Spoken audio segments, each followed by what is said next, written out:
La Ruta de la Seda.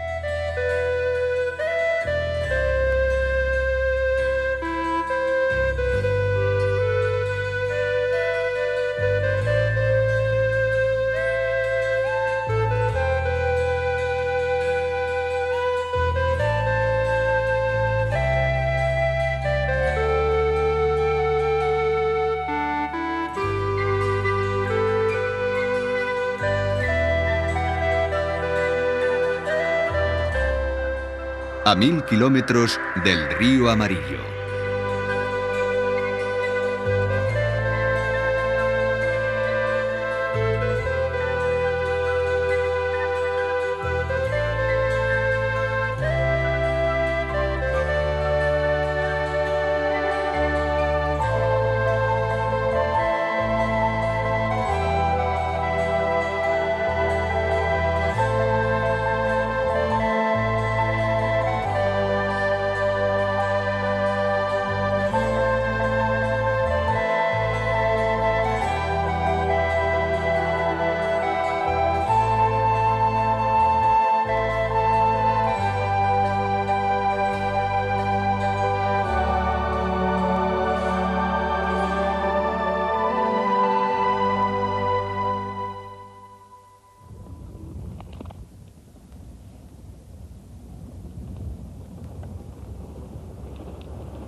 La antigua ruta de la seda se extendía hacia el oeste desde la antigua capital china, Chang'an. Atravesaba las tierras de color amarillento, cruzaba el río Amarillo, el gran río de China, y continuaba hacia occidente a través del gran desierto de Gobi.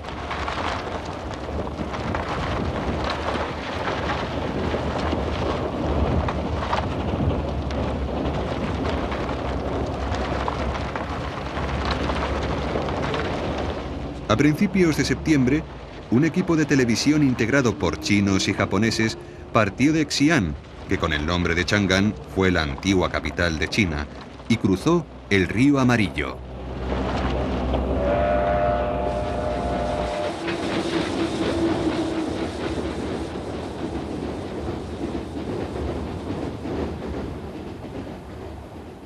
El río Amarillo es la mastodóntica corriente que dio origen y sustentó a la civilización de la antigua China. El río arrastra el lodo amarillento de la llanura que atraviesa y cualquiera que viaje por la ruta de la seda debe cruzarlo en uno u otro punto de su recorrido.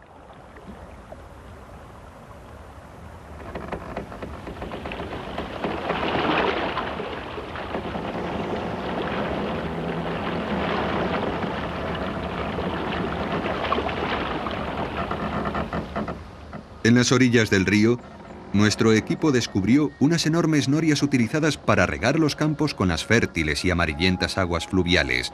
Su diámetro era de casi 18 metros y cada una tenía 68 cangilones.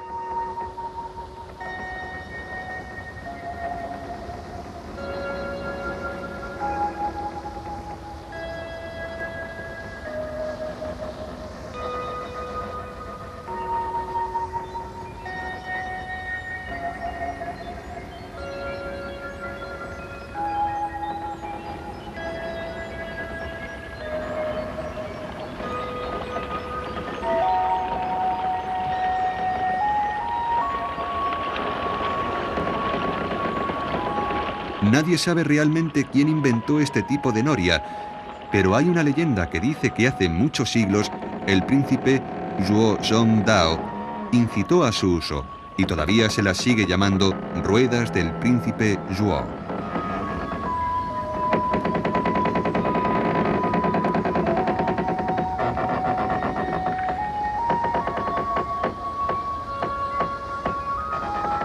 El río Amarillo se desborda a menudo, pero también proporciona agua para el riego. Los campesinos lo consideran tanto un amigo como un enemigo.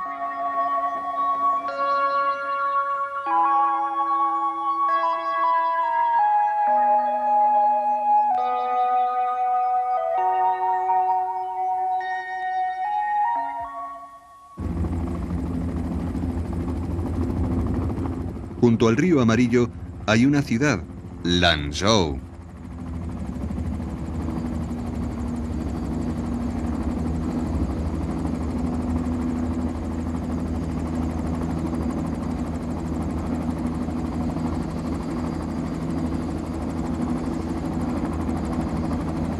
En otros tiempos no fue más que una pequeña ciudad, con una población de tan solo 70.000 habitantes.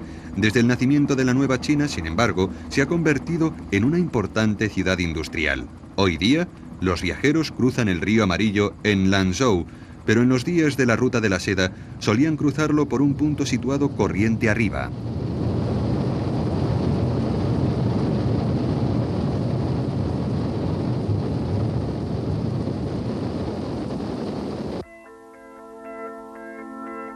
Estos botes, llamados Yang Pi Faxi, son unas extrañas embarcaciones para cruzar el río, una especie de balsas construidas con pellejos inflados de cabra.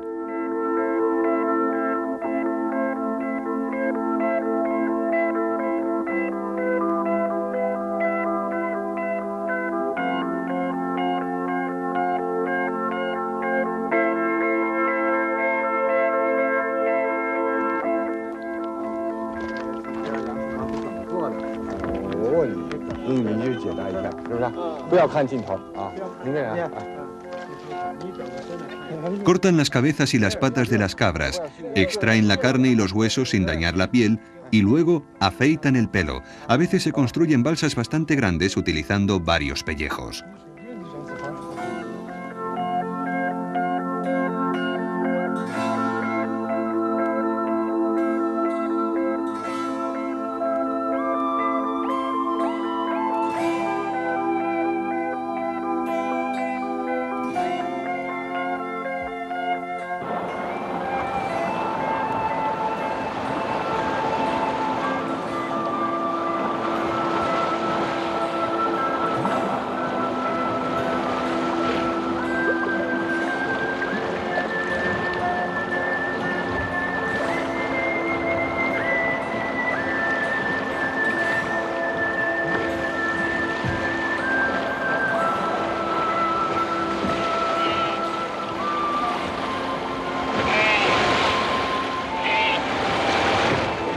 Las balsas realmente grandes, hechas con muchos pellejos, son lo suficientemente resistentes como para transportar bueyes, caballos e incluso camellos. Los antiguos viajeros de la Ruta de la Seda debieron usar balsas parecidas a estas.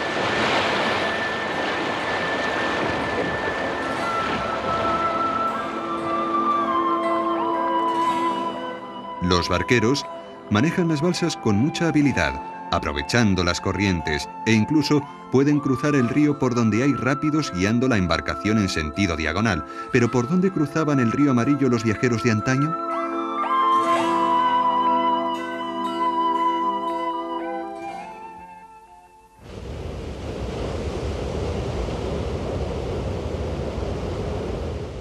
Aquí se ha construido una de las centrales hidroeléctricas más grandes de China. Las obras de la presa del valle Liu Yaxia se iniciaron en 1958 y duraron 15 años. Los viajeros de la Ruta de la Seda solían cruzar el río Amarillo en un punto mucho más alto de su curso.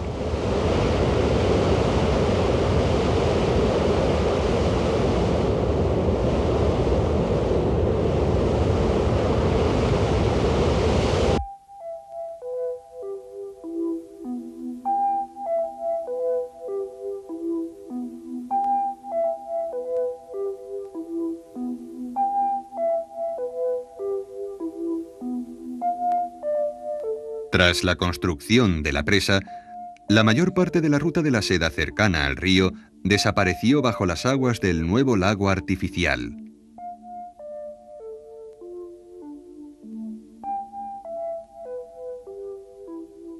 Navegamos 3 horas hasta llegar al antiguo lugar por donde se vadeaba el río, Binglixi. Este lugar solo se puede visitar en otoño, en barco, y durante un breve periodo de tiempo cuando el nivel del agua alcanza su punto máximo. Fue la primera vez que llegaba hasta aquí un equipo de televisión.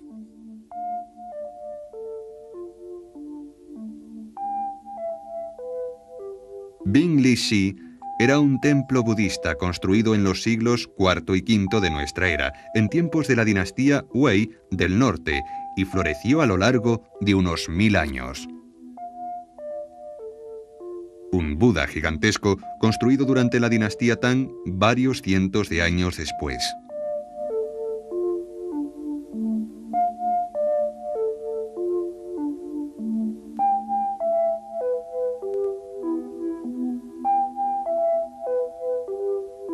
Tiene casi 27 metros de altura.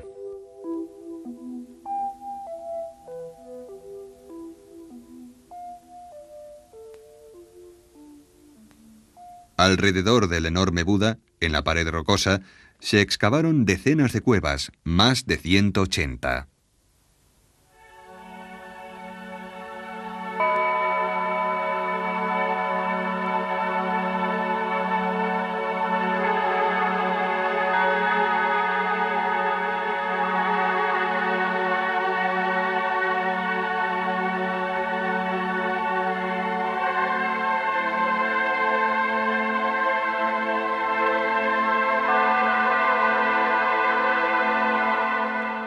Los años de erosión han borrado los rasgos del Buda tallado en la roca, pero todavía parece sonreír benévolamente.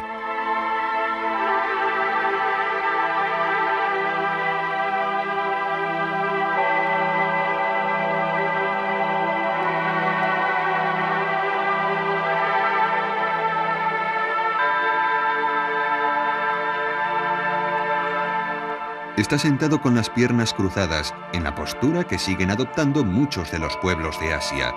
El budismo, que nació en la India, sufrió varias transformaciones durante su viaje por la ruta de la seda, adaptándose a los estilos de vida de los diferentes pueblos.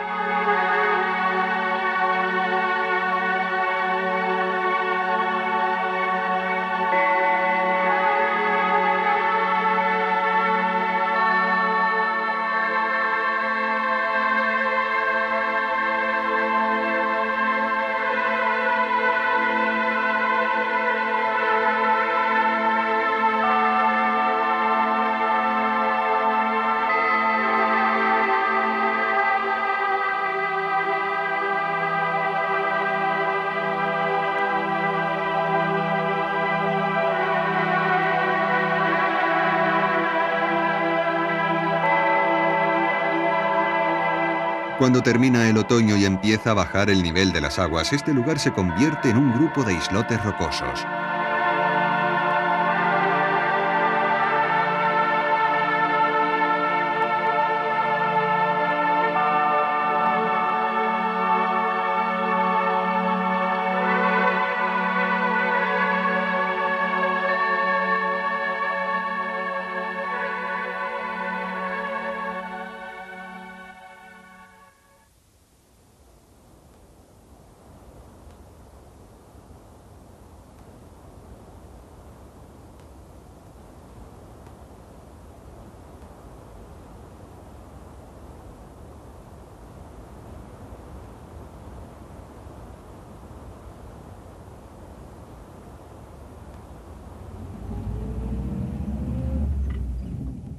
A lo largo de 1000 kilómetros, al oeste del río Amarillo, la ruta de la seda pasaba a través de un estrecho desfiladero entre los montes Qingling y el desierto de Gobi.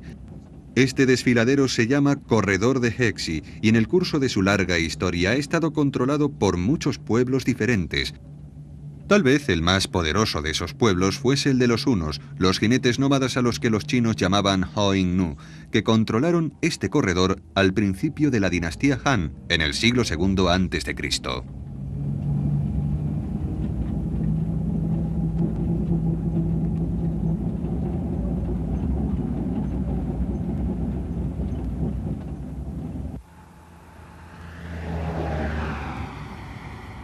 Hoy día, lo único que se puede ver en el gran desierto de Gobi son rocas y tierra desnuda, pero en aquellos tiempos fue el escenario de muchas y feroces batallas entre chinos y hunos para controlar la ruta de la seda y los bienes preciosos que viajaban por ella.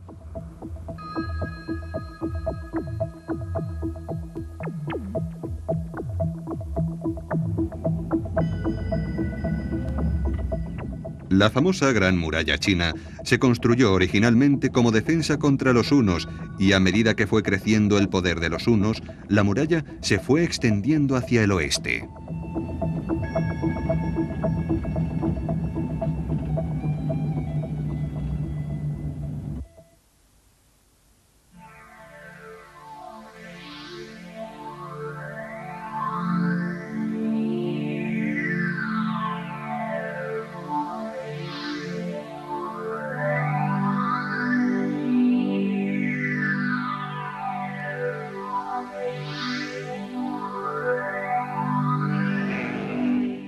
Aun cuando realizaban una campaña militar, los hunos dependían para alimentarse de los grandes rebaños de ovejas que siempre llevaban consigo.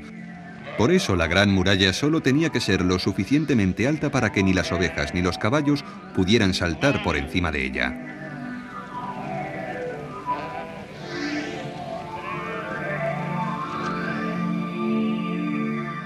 Los chinos por fin consiguieron controlar la totalidad del corredor de Hexi durante el reinado de Wu Ti, el emperador Han. El año 121 a.C., el emperador Wu Ti envió un ejército de 100.000 hombres contra los hunos. En una sola batalla los chinos hicieron 150.000 prisioneros hunos.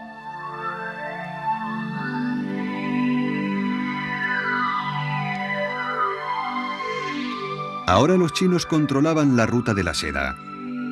La defendieron como si se tratase de una instalación militar y construyeron 4 fortalezas a lo largo del desfiladero. Una de las razones por las que el emperador Wu Ti tuvo tantos problemas con los hunos fue que estos tenían unos caballos mucho mejores que los suyos, los llamados caballos celestiales del oeste, y apoderarse de esos caballos fue uno de los motivos que impulsaron a Wu Ti a extender su poder hacia el oeste.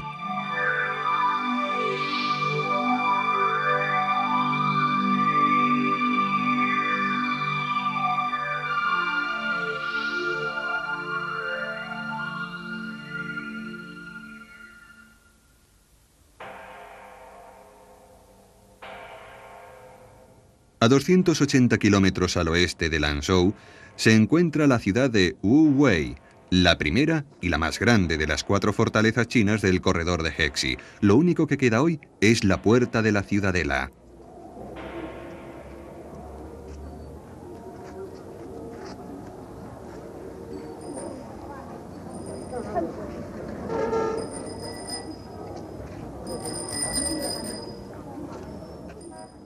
Las excavaciones recientes han sacado a la luz un objeto que nos da una idea de lo obsesionado que estaba el emperador Wu Ti por hacerse con esos caballos.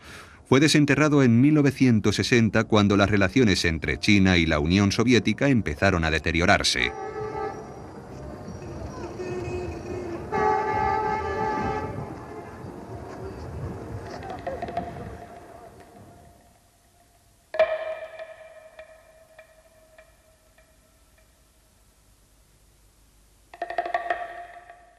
Los chinos comenzaron a construir refugios antiaéreos subterráneos y al excavar la tierra se encontraron con la tumba de un general de la dinastía Han.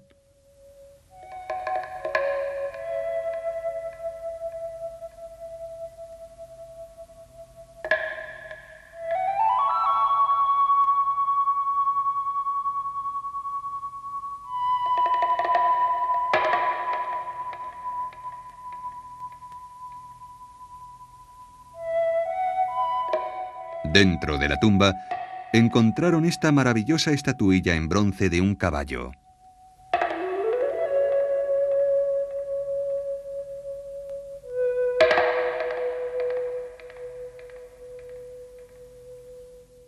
Sus patas parecen volar a través del aire y sus hollares parecen sugerir que está relinchando. Uno de sus cascos pisa una golondrina. El mensaje es fácil de comprender. Este era un caballo cuyo galope era más veloz que el vuelo de una golondrina, el tipo de caballo con el que soñaban los gobernantes de aquellos tiempos.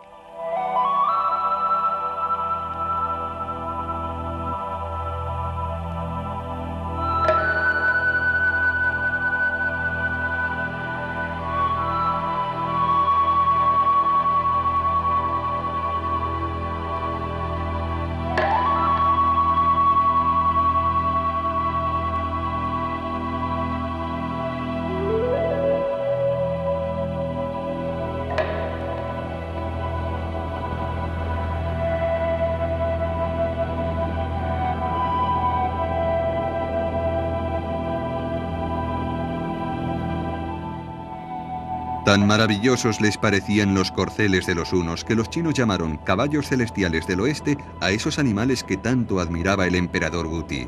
Durante mucho tiempo, los emperadores chinos enviaron mensajeros al oeste en busca de los caballos celestiales que pagaban con piezas de seda, porque en aquellos tiempos, en China, la seda se utilizaba muchas veces como dinero.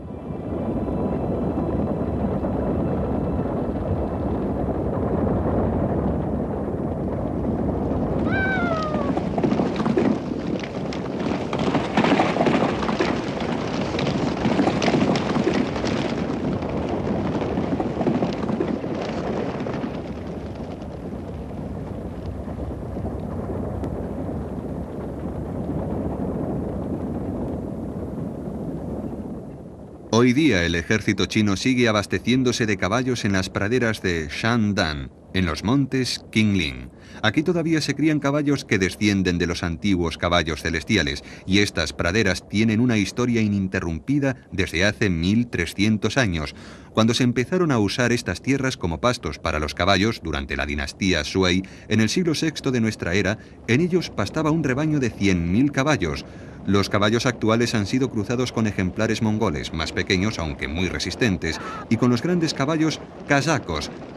Y hoy día en Shadán hay un rebaño de 200.000 cabezas.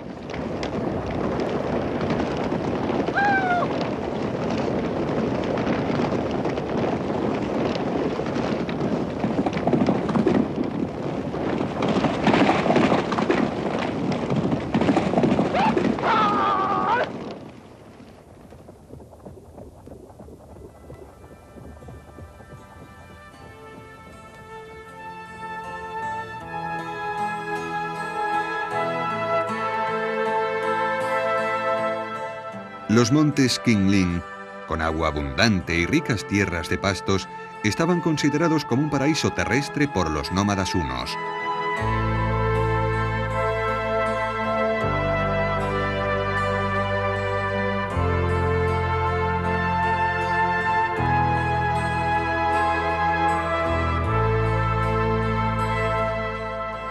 Procedían de los montes Yanji, que también eran llamados Montes del Colorete por una planta que crecía en sus laderas, que las mujeres usaban como cosmético. Hoy en día, el pueblo sigue cantando una canción que lamenta la derrota de los hunos, hace ya tantos años. La canción cuenta cómo fueron expulsados de sus montañas y cómo sus mujeres ya no tenían colorete para pintarse las mejillas. Perdimos los montes Qingling, nuestras ovejas, nuestros caballos, nuestras vacas. Perdimos los montes Yanji. Ahora ya no hay colorete para colorear las mejillas de nuestras mujeres.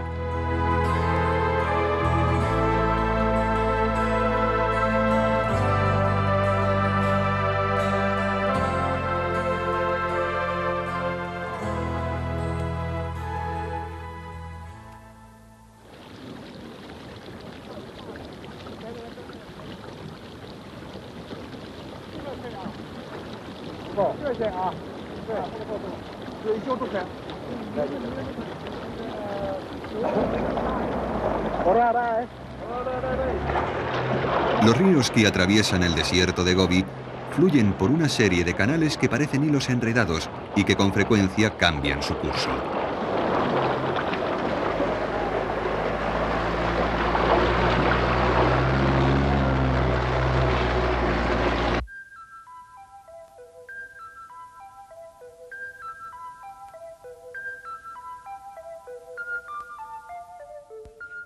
El río Zhangye nace en las nieves perpetuas de los montes Qingling.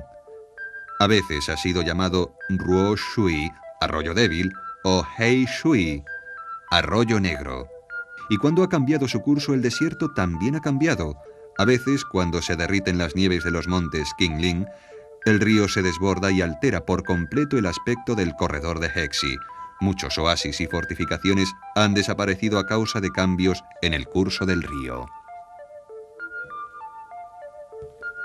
Este es el castillo Lede, que hoy día está junto a las orillas del río Shangye.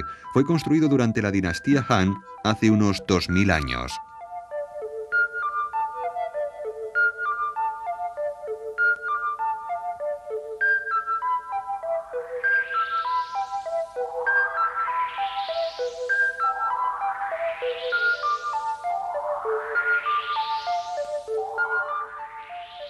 Pero nadie sabe quién lo construyó ni cuándo fue destruido.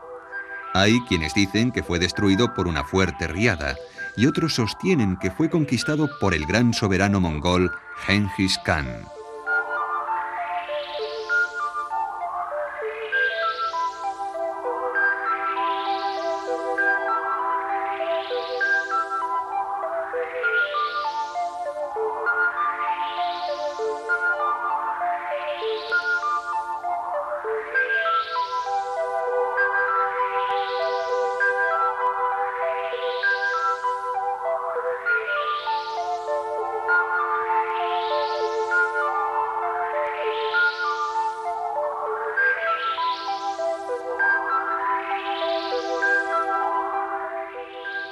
En la antigua China, un castillo no era solo una estructura militar, sino que también albergaba un pueblo entero, como las ciudades amuralladas europeas. Dentro de sus murallas convivían soldados, mercaderes y artesanos. Tal vez entre los mercaderes que vivían aquí, había algunos con los ojos azules, llegados desde el oeste.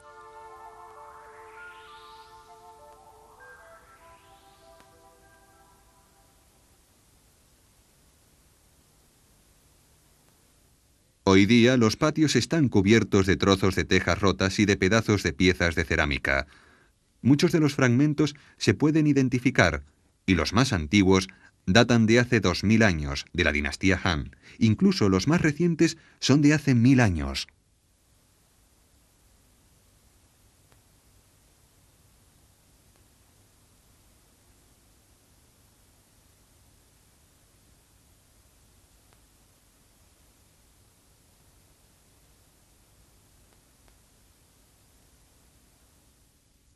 Resulta extraño ver esparcidos a tus pies los restos rotos de objetos que alguien fabricó hace muchísimo tiempo.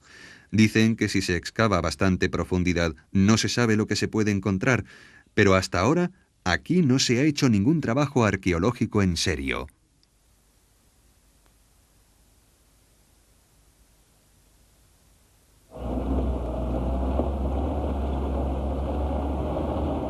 Una vez que nos adentramos en el desierto, parecía que jamás volveríamos a ver otra ciudad. En los tiempos de la antigüedad, las caravanas de camellos viajaban de un oasis a otro empleando medio día en el trayecto. Una caravana podía viajar alrededor de 40 kilómetros al día, por lo que los oasis debían estar separados entre sí por unos 20 kilómetros.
En la mitad del corredor de Hexi vimos camellos por primera vez.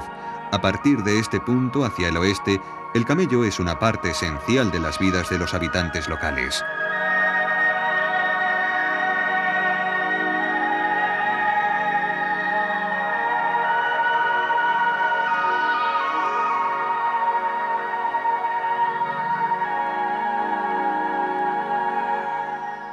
Los agricultores cargan sus cosechas a lomos de los camellos y los constructores los utilizan para transportar tierra y arena. A veces estas gentes tienen que atravesar todo el desierto de Gobi para comprar las cosas que necesitan.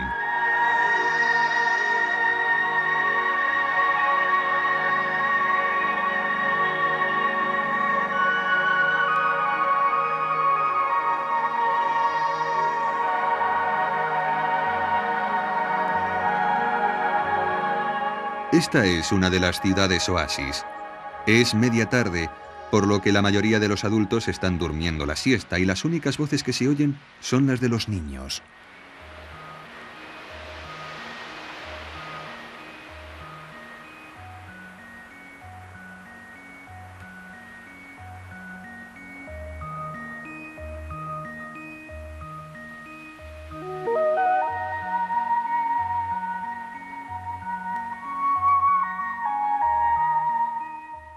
En un oasis, los principales problemas son las inundaciones en primavera, las sequías durante el invierno y la omnipresente arena que ahoga las cosechas. Un hombre joven que trabajaba en un campo de coles nos dijo que todo lo que poseen hoy día es el resultado de una interminable batalla con la naturaleza.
La ciudad de Janghye está rodeada por una tierra rica y fértil. Es la más grande de las ciudades oasis del corredor de Hexi. Aquí estaba una de las 4 fortalezas de la dinastía Han, la segunda más grande. Esta ciudad era un gran centro para el comercio y el trueque de bienes procedentes tanto del este como del oeste. Durante las sucesivas dinastías chinas, desde la capital enviaban representantes oficiales para que controlasen los mercados y en este lugar solían reunirse muchos mercaderes llegados del oeste. Gracias a algunos documentos sabemos que en el siglo VII de nuestra era, durante la dinastía Sui, invitaron a mercaderes de 27 países para asistir a lo que hoy día llamaríamos una conferencia internacional del comercio.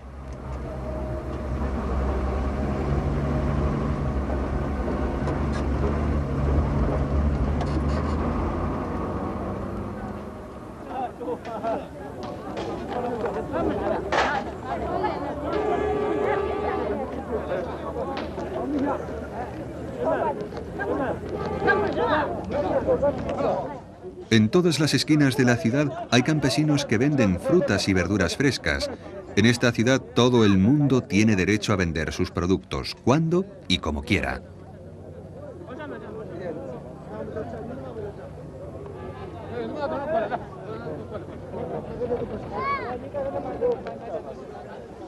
Igual que en muchos países orientales, la gente descansa durante la calurosa tarde y a mediodía las calles se llenan de personas que se dirigen hacia sus hogares.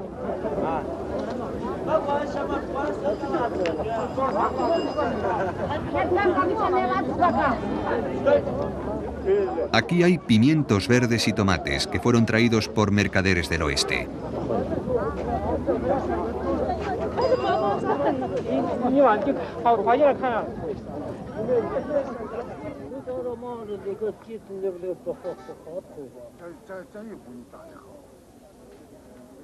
Dos ancianos juegan a una especie de ajedrez chino. En las calles de Janghye se oye permanentemente la charla amistosa y alegre de una enorme cantidad de gente. Es un lugar muy agradable al que llegar cuando se ha viajado a través del desierto.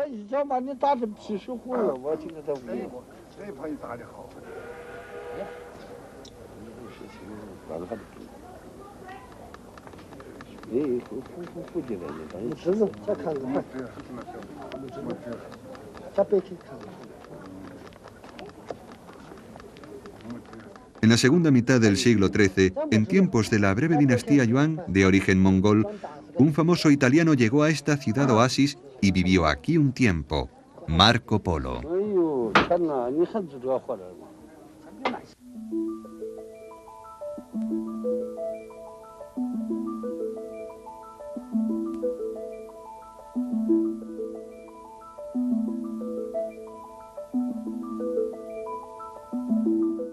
Marco Polo llegó desde el Pamir, a través del corredor de Hexi, y escribió acerca de Janghye en sus diarios.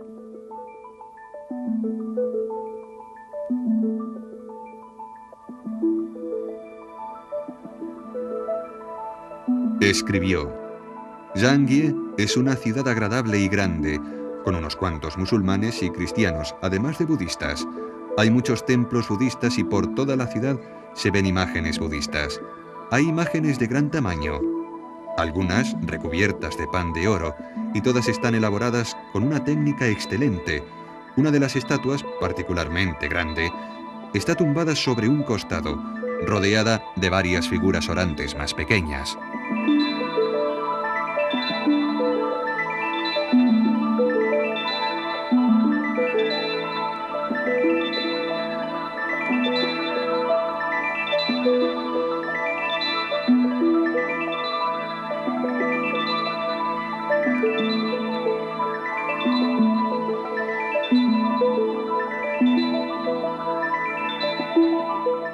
Marco Polo hablaba del Buda de Niepan, que sigue existiendo hoy día. Tiene más de 35 metros de longitud y fue tallado en el año 1098, así que ya tenía más de 200 años cuando lo vio.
Aunque es cierto que los chinos fueron los primeros en abrir el corredor de Hexi, en realidad solo controlaban las fortalezas y algunas secciones importantes del desfiladero.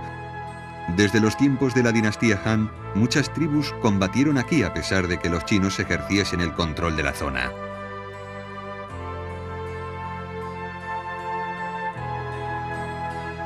Los mercaderes del oeste pasaban por aquí con sus camellos, camino de Chang'an, y la mayor parte de ellos eran miembros de pequeñas tribus del Asia Central. Muchas de esas tribus solo se conocen hoy día porque sus mercaderes solían viajar a través del corredor de Hexi.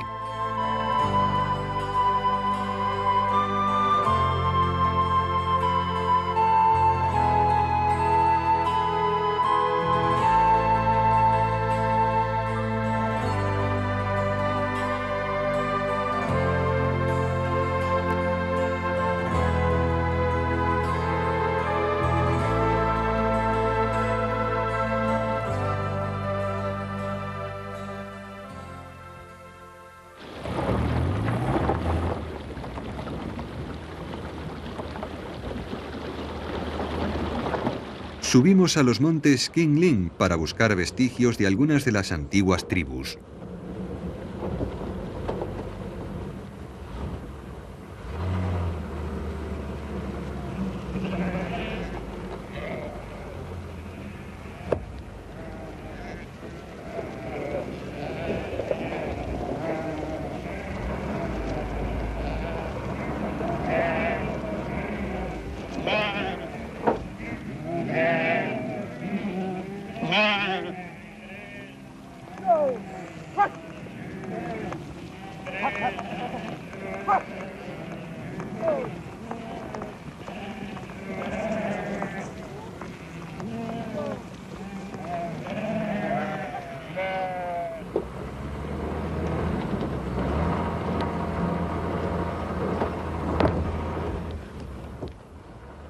Estamos a unos 200 kilómetros de la Ruta de la Seda, y en estas montañas siguen viviendo todavía una serie de pueblos nómadas, entre ellos las tribus de Yugu y Hui, así como tibetanos y manchúes.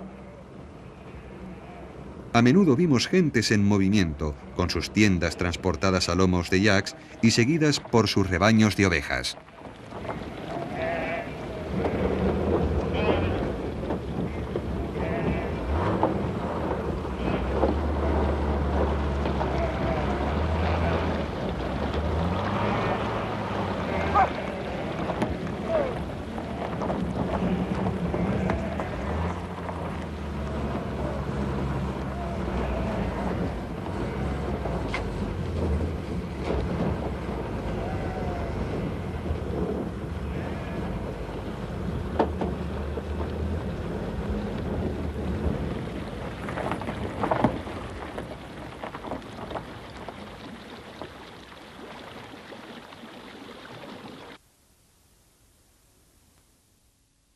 Después de la revolución, el gobierno chino protegió a estas pequeñas tribus creando gobiernos autónomos en varios lugares.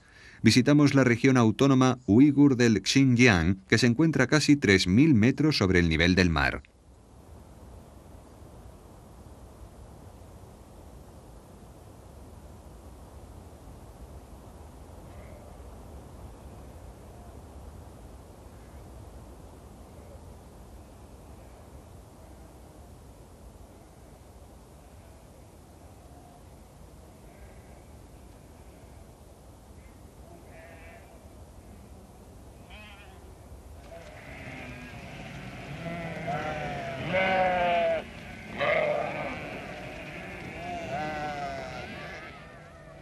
El pueblo Yugu nos recibió con su traje tradicional, que solo se pone para ocasiones festivas.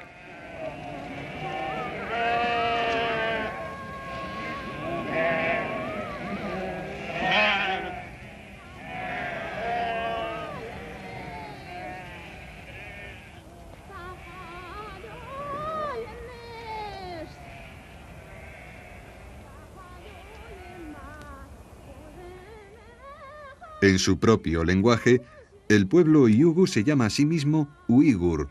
Los dos caracteres que utilizan para escribir este nombre en chino significan rico y fuerte, y recientemente adoptaron esos caracteres como una especie de amuleto.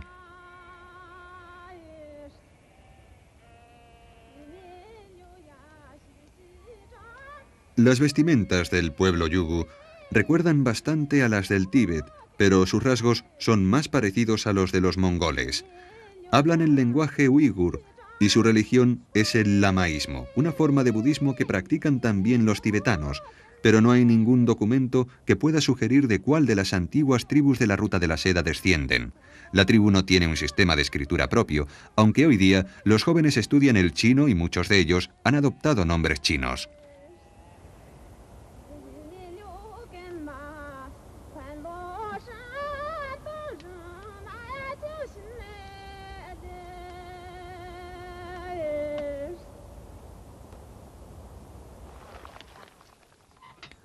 Sus alimentos básicos son el trigo y la carne de oveja. Esto es una sopa que hacen con leche de yak y hojas de té, su única fuente de vitamina C.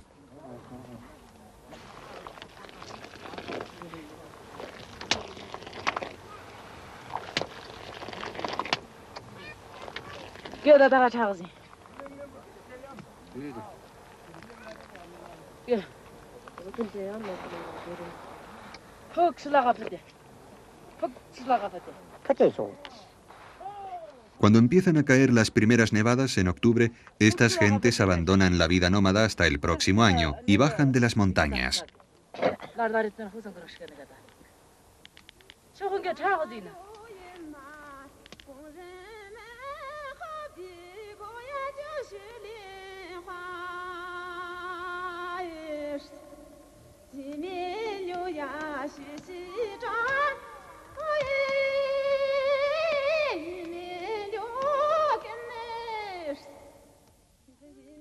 La Gran Muralla China tiene casi 5.000 kilómetros de longitud y en su extremo occidental se convierte en una inmensa fortaleza.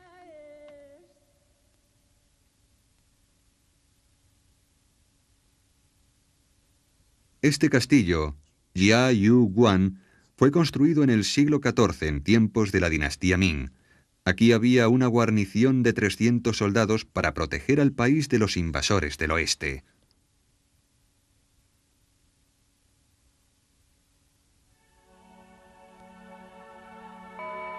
Una rampa lo suficientemente ancha para un caballo sube hasta las murallas del castillo. Si un soldado que hubiese salido a patrullar llegaba para advertir de un ataque inminente, podía entrar directamente al castillo por esta rampa.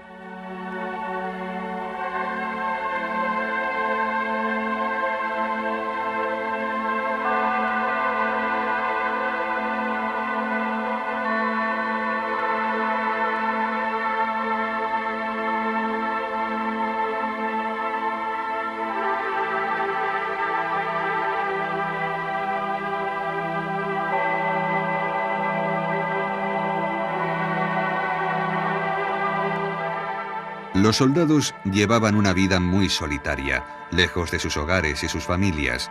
Cuando partían para el combate, lanzaban una piedra bajo la puerta del castillo. Si el eco les devolvía un sonido cavernoso, los soldados creían que también ellos serían devueltos al castillo sanos y salvos.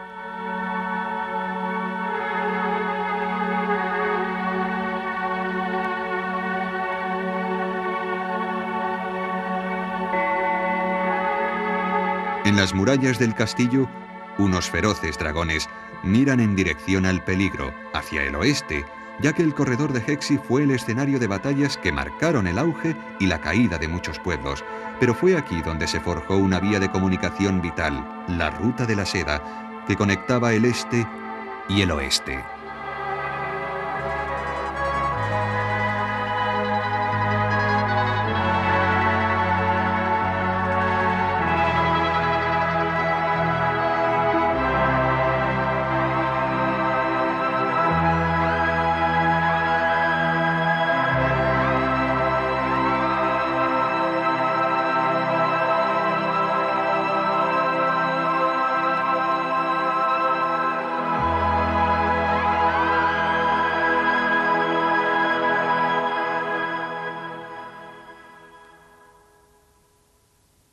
Los tiempos no fue más que una pequeña ciudad, con una población de tan solo 70.000 habitantes. Desde el nacimiento de la Nueva China, sin embargo, se ha convertido en una importante ciudad industrial. Hoy día, Los viajeros cruzan el río Amarillo en Lanzhou, pero en los días de la Ruta de la Seda solían cruzarlo por un punto situado corriente arriba.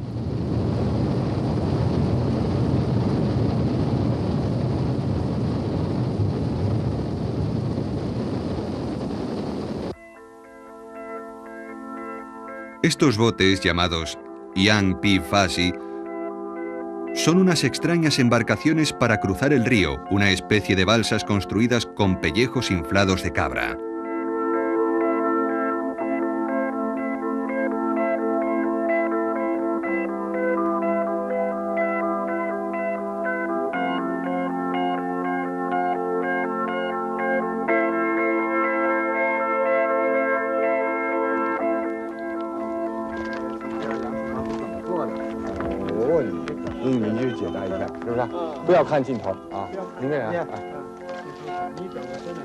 Cortan las cabezas y las patas de las cabras, extraen la carne y los huesos sin dañar la piel y luego afeitan el pelo. A veces se construyen balsas bastante grandes utilizando varios pellejos.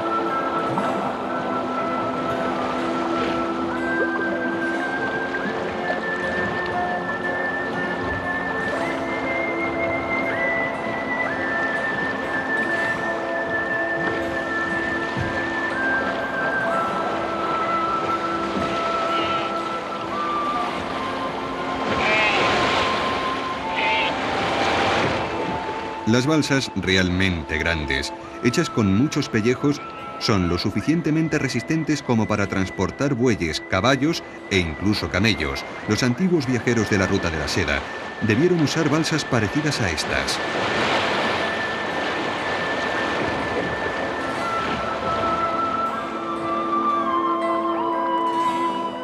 Los barqueros manejan las balsas con mucha habilidad, aprovechando las corrientes, e incluso pueden cruzar el río por donde hay rápidos guiando la embarcación en sentido diagonal. ¿Pero por dónde cruzaban el río Amarillo los viajeros de antaño?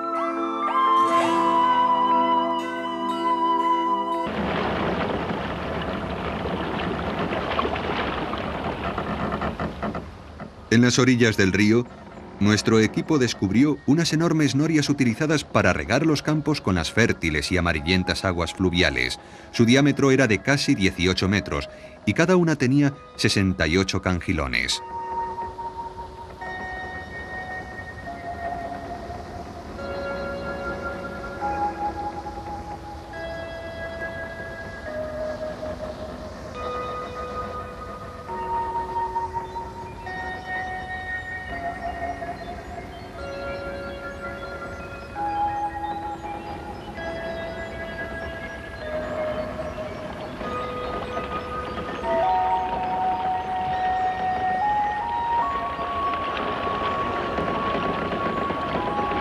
Nadie sabe realmente quién inventó este tipo de noria, pero hay una leyenda que dice que hace muchos siglos el príncipe Zhuo Zhongdao incitó a su uso, y todavía se las sigue llamando ruedas del príncipe Zhuo.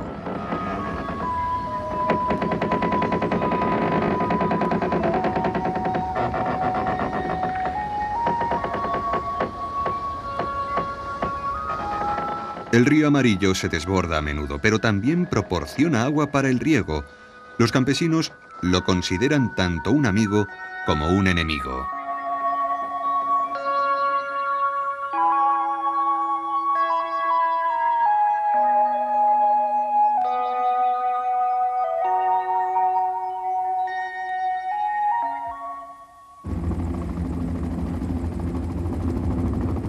Junto al río Amarillo hay una ciudad, Lanzhou.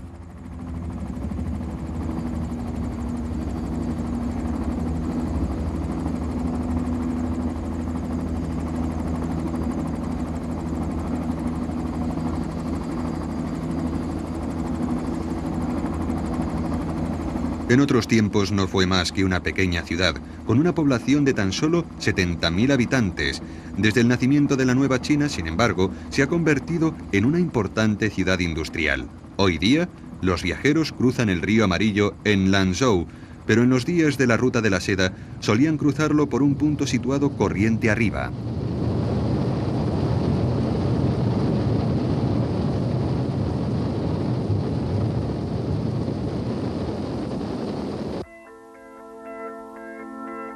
Estos botes, llamados Yang Pi Faxi, son unas extrañas embarcaciones para cruzar el río, una especie de balsas construidas con pellejos inflados de cabra.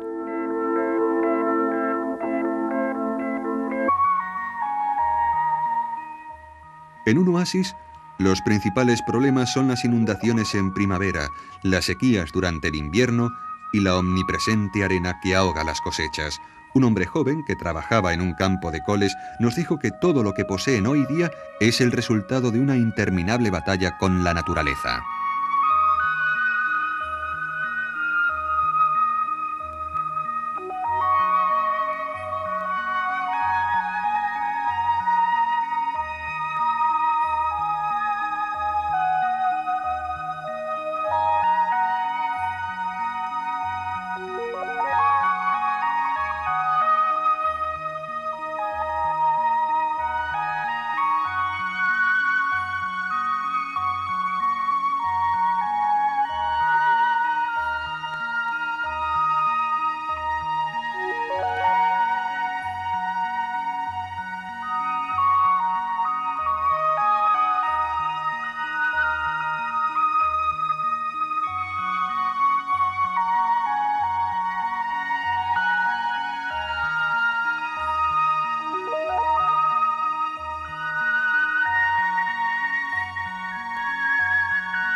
La ciudad de Jiangye está rodeada por una tierra rica y fértil. Es la más grande de las ciudades oasis del corredor de Hexi. Aquí estaba una de las 4 fortalezas de la dinastía Han, la segunda más grande. Esta ciudad era un gran centro para el comercio y el trueque de bienes procedentes tanto del este como del oeste. Durante las sucesivas dinastías chinas, desde la capital enviaban representantes oficiales para que controlasen los mercados y en este lugar solían reunirse muchos mercaderes llegados del oeste. Gracias a algunos documentos sabemos que en el siglo VII de nuestra era, durante la dinastía Sui, invitaron a mercaderes de 27 países para asistir a lo que hoy día llamaríamos una conferencia internacional del comercio.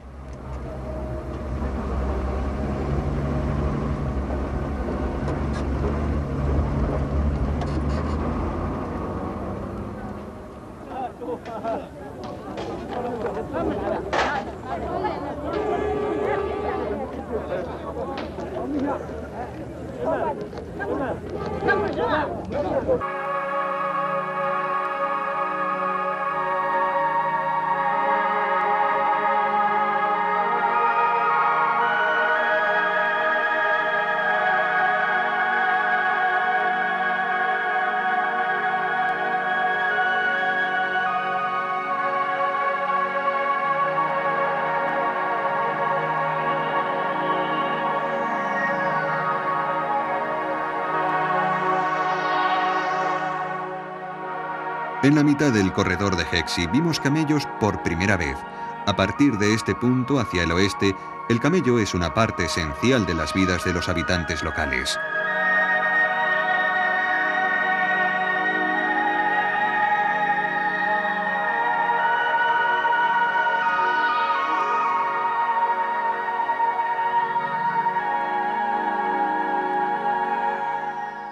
Los agricultores cargan sus cosechas a lomos de los camellos y los constructores los utilizan para transportar tierra y arena. A veces estas gentes tienen que atravesar todo el desierto de Gobi para comprar las cosas que necesitan.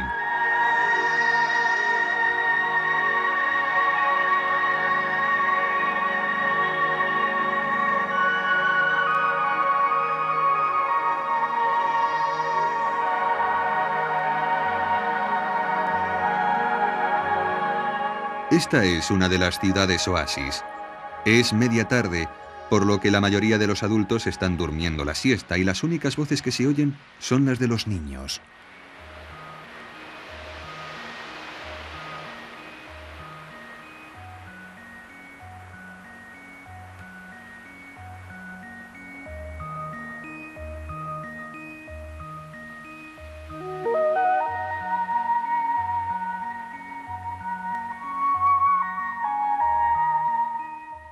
En un oasis, los principales problemas son las inundaciones en primavera, las sequías durante el invierno y la omnipresente arena que ahoga las cosechas. Un hombre joven que trabajaba en un campo de coles nos dijo que todo lo que poseen hoy día es el resultado de una interminable batalla con la naturaleza.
La antigua ruta de la seda se extendía hacia el oeste desde la antigua capital china, Chang'an.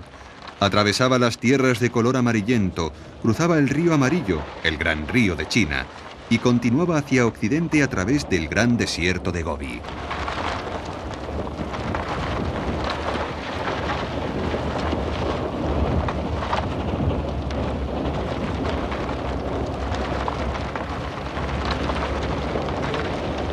A principios de septiembre, un equipo de televisión integrado por chinos y japoneses partió de Xi'an, que con el nombre de Chang'an fue la antigua capital de China, y cruzó el río Amarillo.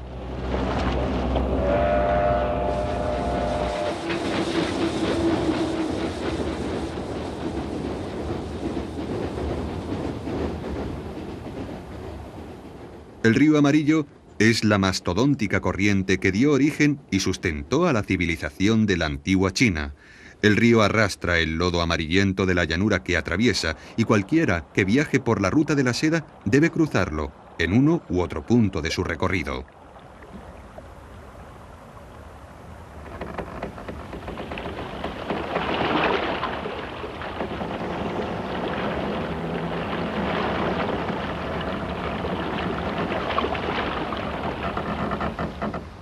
En las orillas del río, nuestro equipo descubrió unas enormes norias utilizadas para regar los campos con las fértiles y amarillentas aguas fluviales. Su diámetro era de casi 18 metros y cada una tenía 68 cangilones.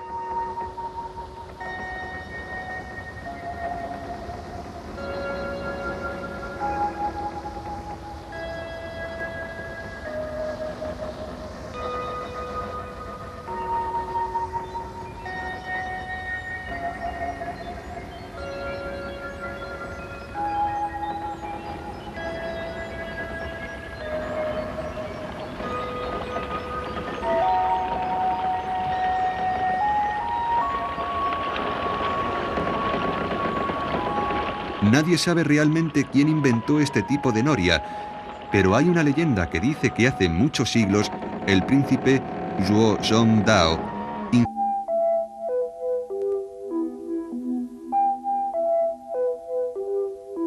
Tiene casi 27 metros de altura.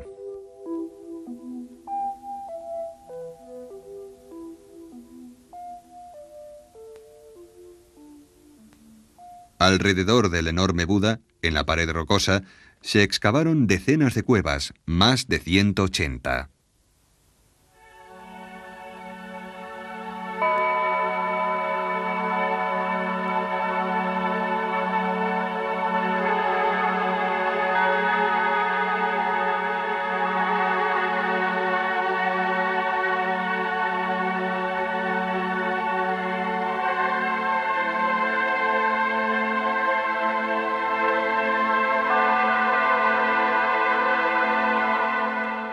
Los años de erosión han borrado los rasgos del Buda tallado en la roca, pero todavía parece sonreír benévolamente.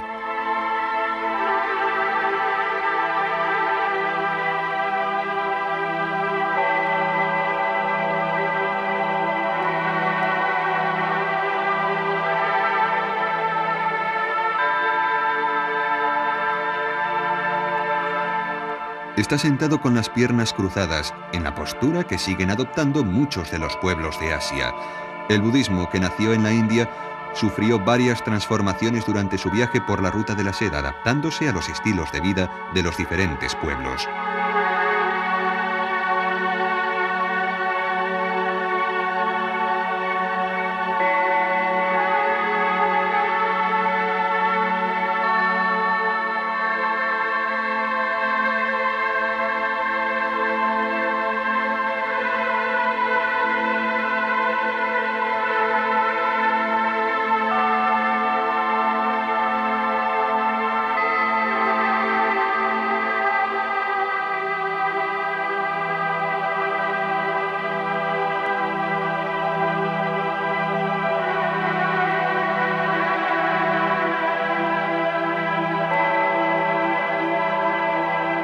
Cuando termina el otoño y empieza a bajar el nivel de las aguas, este lugar se convierte en un grupo de islotes rocosos.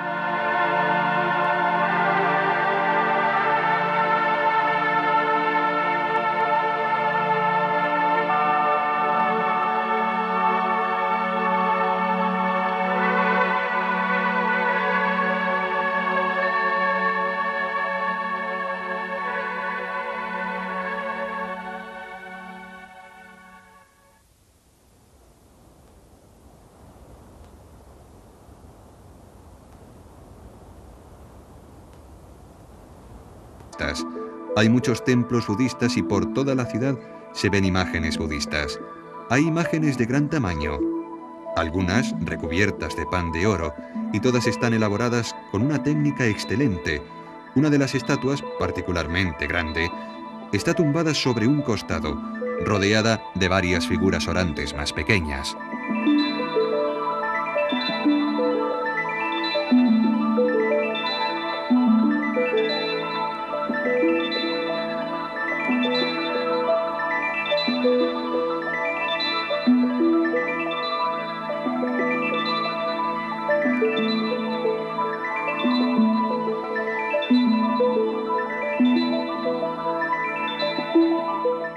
Marco Polo hablaba del Buda de Niepan, que sigue existiendo hoy día. Tiene más de 35 metros de longitud y fue tallado en el año 1098, así que ya tenía más de 200 años cuando lo vio.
Aunque es cierto que los chinos fueron los primeros en abrir el corredor de Hexi, en realidad solo controlaban las fortalezas y algunas secciones importantes del desfiladero. Desde los tiempos de la dinastía Han, muchas tribus combatieron aquí a pesar de que los chinos ejerciesen el control de la zona.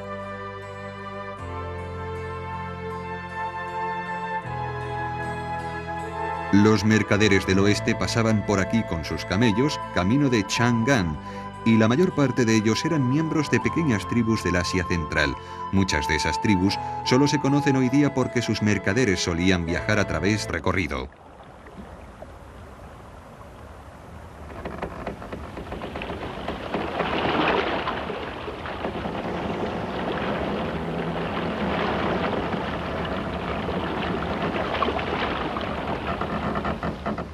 En las orillas del río, nuestro equipo descubrió unas enormes norias utilizadas para regar los campos con las fértiles y amarillentas aguas fluviales. Su diámetro era de casi 18 metros y cada una tenía 68 cangilones.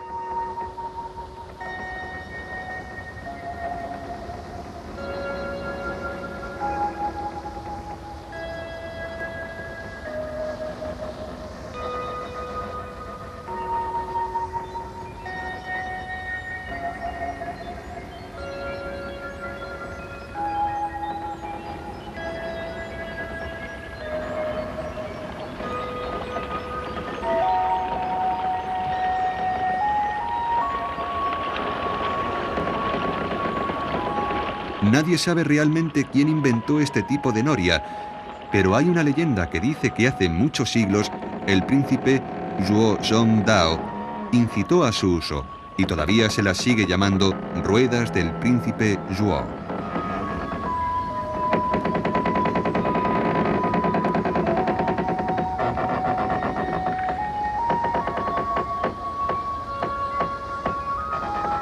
El río Amarillo se desborda a menudo, pero también proporciona agua para el riego.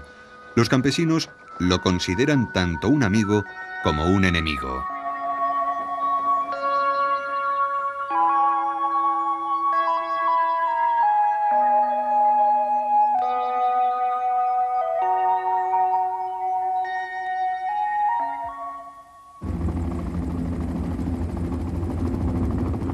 Junto al río Amarillo hay una ciudad, Lanzhou.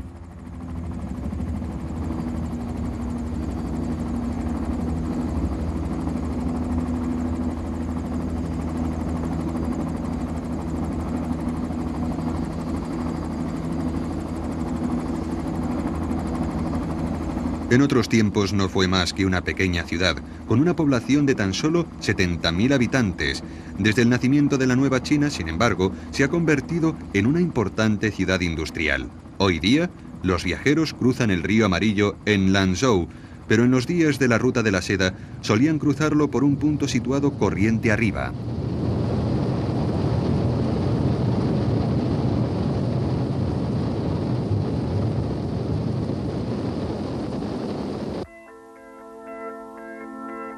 Estos botes, llamados Yang Pi Faxi,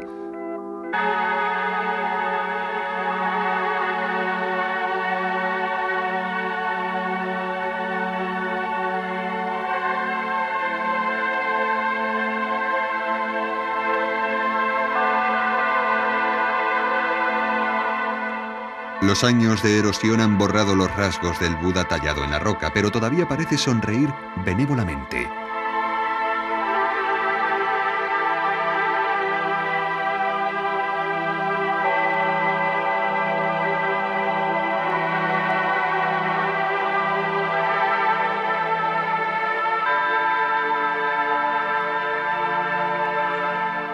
Está sentado con las piernas cruzadas, en la postura que siguen adoptando muchos de los pueblos de Asia. El budismo, que nació en la India, sufrió varias transformaciones durante su viaje por la Ruta de la Seda, adaptándose a los estilos de vida de los diferentes pueblos.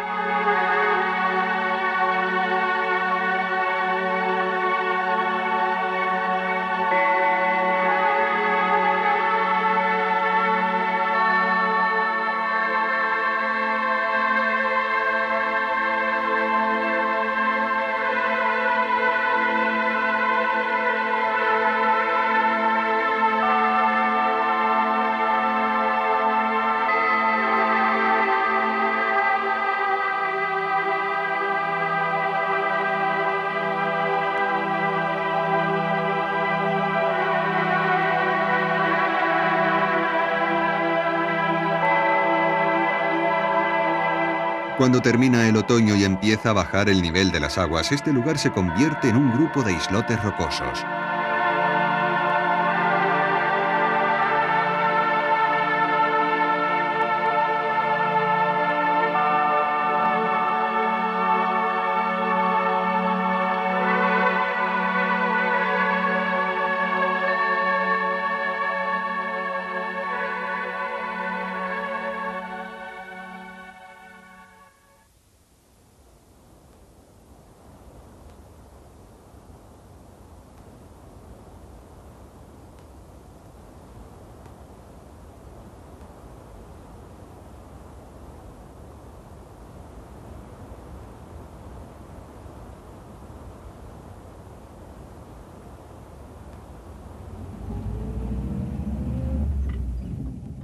A lo largo de 1000 kilómetros, al oeste del río Amarillo, la ruta de la seda pasaba a través de un estrecho desfiladero entre los montes Qingling y el desierto de Gobi.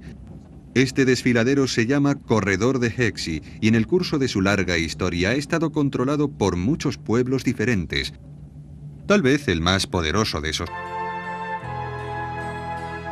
Los mercaderes del oeste pasaban por aquí con sus camellos, camino de Chang'an, y la mayor parte de ellos eran miembros de pequeñas tribus del Asia Central. Muchas de esas tribus solo se conocen hoy día porque sus mercaderes solían viajar a través del corredor de Hexi.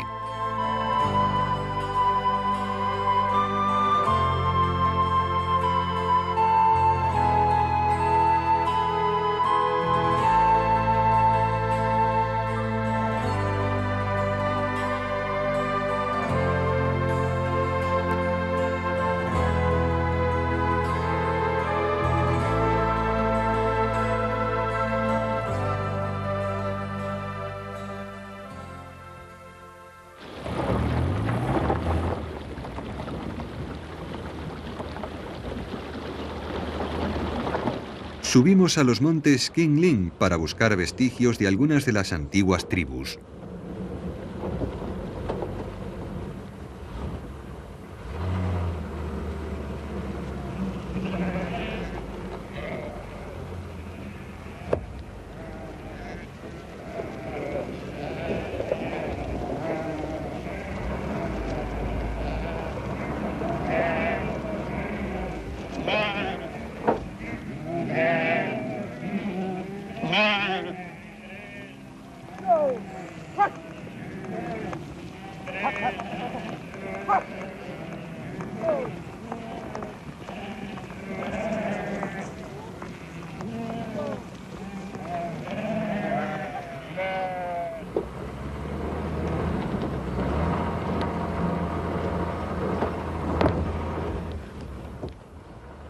Estamos a unos 200 kilómetros de la ruta de la seda, y en estas montañas siguen viviendo todavía una serie de pueblos nómadas, entre ellos las tribus de Yugu y Hui, así como tibetanos y manchúes.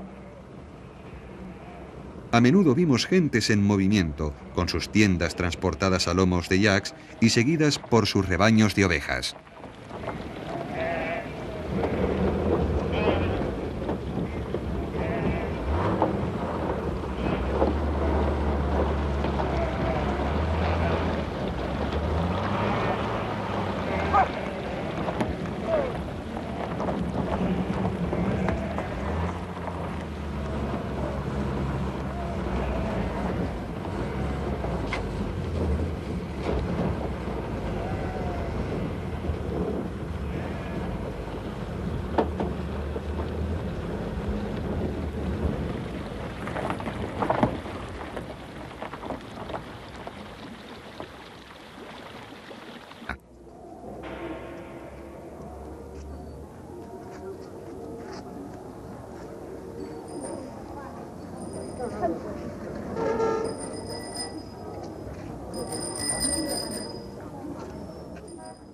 Las excavaciones recientes han sacado a la luz un objeto que nos da una idea de lo obsesionado que estaba el emperador Wuti por hacerse con esos caballos.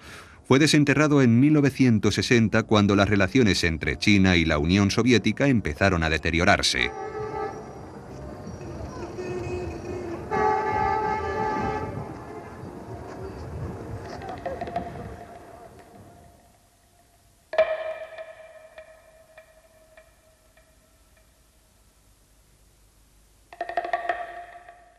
Los chinos comenzaron a construir refugios antiaéreos subterráneos y al excavar la tierra se encontraron con la tumba de un general de la dinastía Han.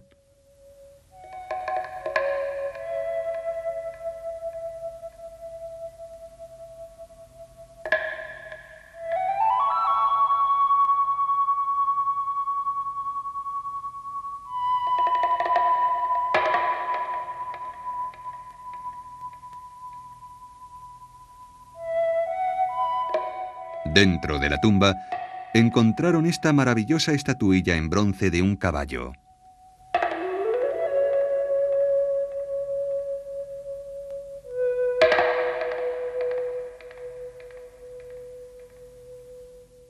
Sus patas parecen volar a través del aire y sus hollares parecen sugerir que está relinchando.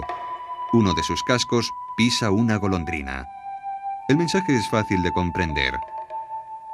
Este era un caballo cuyo galope era más veloz que el vuelo de una golondrina, el tipo de caballo con el que soñaban los gobernantes de aquellos tiempos.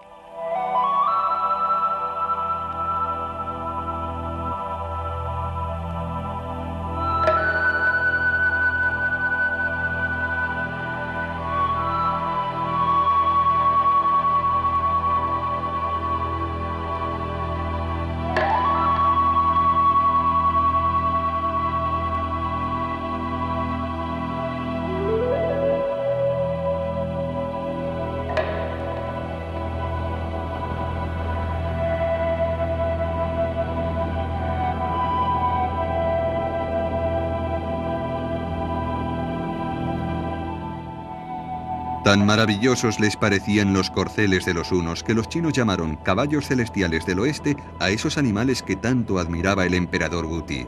Durante mucho tiempo, los emperadores chinos enviaron mensajeros al oeste en busca de los caballos celestiales que pagaban con piezas de seda, porque en aquellos tiempos, en China, la seda